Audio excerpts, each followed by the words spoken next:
실패를 예비하신 하나님, 출애굽기 5장 1절과 18절 말씀을 가지고 우리가 한번 하나님의 양식을 오늘 맛있게 먹는 시간을 갖도록 하겠습니다. 여호와께서 모세에게 이르시되 이제 내가 바로에게 하는 일을 내가 보리라. 강한 손을 더함으로 바로가 그들을 보내리라. 이렇게 성경을 말씀하고 있습니다. 무의미하게 보이는 40년의 미디안 광야 생활을 통하여 과거에 불이 붙던 열정도 식어지고 충동적인 불덩어리도 꺼져버리고 나의 인생은 이 광야에서 허무하게 끝나 버릴 것이라고 절망하는 모세에게 하나님은 호렙산에서 하나님의 불을 보여주시고 하나님의 불로 그의 심령을 채우셨습니다. 호렙산의 하나님의 체험은 모세에게 새로운 하나님의 열정과 불로 타오르게 하셨습니다.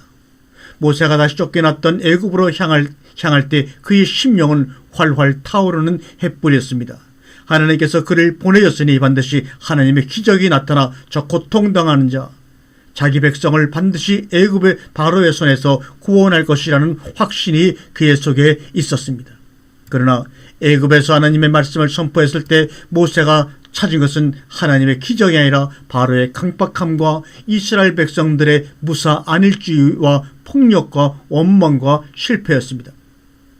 모세가 기대하던 하나님의 구원 대신에 좌절과 실패를 맛보지 않으면 안 되었던 것입니다. 모세는 하나님께 부르짖습니다. 주여, 어찌하여 이 백성으로 학대를 당케 하셨나이까? 어찌하여 나를 보내셨나이까? 내가 바로에게 와서 주의 이름으로 말함으로부터 그가 백성을도 학대하며 주께서도 주의 백성을 구원치 아니하시나이다. 출애굽기 5장 22절 이하의 말씀으로 모세는 하나님께 고백합니다.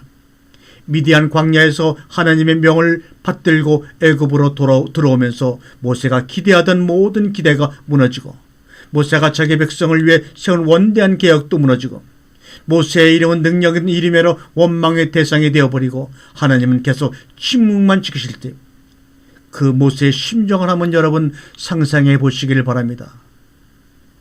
그러나 바로 이러한 것이 하나님의 역사의 흐름이라고 할 것입니다.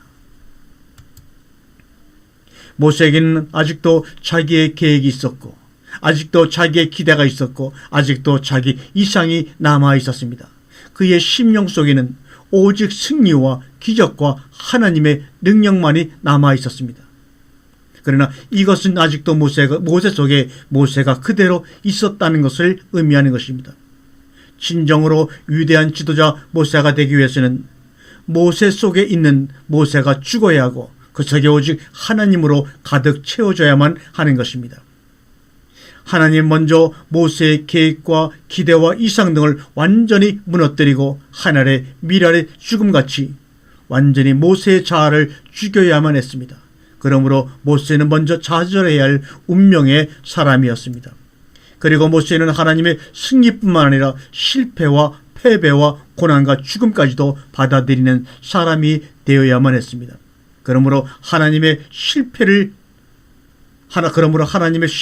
명하시더라도 죽음과 고난과 멸시를 명하더라도 이때에야 진정한 능력의 지도자가 될 것입니다. 그러기 위해서는 그의 심령 속에 성령의 강, 생수의 강이 흘러 넘쳐야 합니다. 그가 나를 데리고 전문에 이르시니 전에 전면이 동을 향하였는데 그 문지방 밑에서 물이 나와서 동으로 흐르다가 전 우편 제단 남편으로 흘러내리더라고 에스겔서 41장 1절에 말씀하고 있습니다. 에스겔서 41장 1절과 12절까지의 말씀을 보면 성령의 강물이 어떻게 흐르는가에 대한 영원한 상징이라고 할 것입니다. 예수님께서도 요한복음 4장 14절에 영원히 목마르지 않는 샘물을 말씀하셨습니다. 요한복음 7장 38절에서는 배에서 흘러나오는 생수의 강을 말씀하시면서 성령을 지칭하고 계셨습니다. 예수님을 믿고 따르는 자에게 있어 가장 큰 축복은 그 배에서 성령의 강물이 흐르는 것이라고 할 것입니다. 에스겔서 41장 1절부터 12절까지는 성령의 강의 근원과 방향과 능력을 우리에게 가르치고 있습니다. 첫 번째 근원 소스입니다. 성령의 강은 성전의 문지방에서 흘러나와서 전 우편 제단 남편으로 흐르고 있습니다. 요한계시록 22장 1절은 또 저가 수정같이 맑은 생명수의 강을 내게 보이니 하나님과 및 어린 양의 보호자로부터 나서 길 가운데로 흐르더라고 가르칩니다. 예수님은 목마른 자들은 다 내게 오라고 말씀하시며 내게로 오는 자는 그 배에서 생수의 강이 흘러나리라고 말씀하십니다. 에레미야 2장 13절은 이스라엘의 생수의 근원이신 하나님을 버리는 악을 범했다고 책망했습니다. 성령의 강은 성전으로부터 흐릅니다. 하나님께로부터 흐릅니다. 오늘도 성전을 찾아 무릎을 꿇는 자는 주님께로부터 오는 성령의 강물을 마실 것입니다. 충만히 마시고 마실 것입니다. 두 번째, 성령의 강의 방향입니다.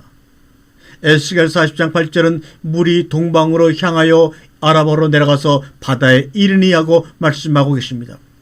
예루살렘 성전의 동편 아라바 지역은 식물이 자랄 수 없는 메마른 땅 곧 사막지대요, 바다는 곧 사해를 이름이니 생명체가 살 수 없는 죽음의 바다인 것입니다. 성령의 강물은 푸른 초장과 잔잔한 물가로 흐르지 않고 거칠은 광야 사막의 바다로 흐르고 있습니다. 성령의 강물은 죽음의 곳을 향하고 있습니다.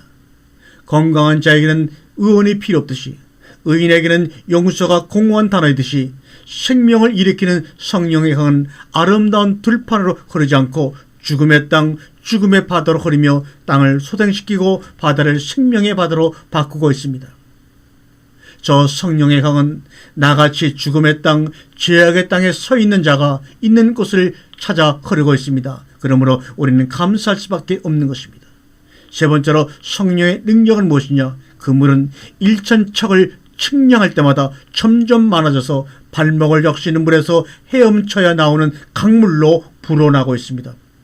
첫째는 우리의 신앙이 깊어질수록 성령의 강물이 더 많이 흐른다는 의미요, 둘째로는 더 많은 사람들에게 전도할 때 강물은 더욱더 힘차게 흐름을 의미합니다.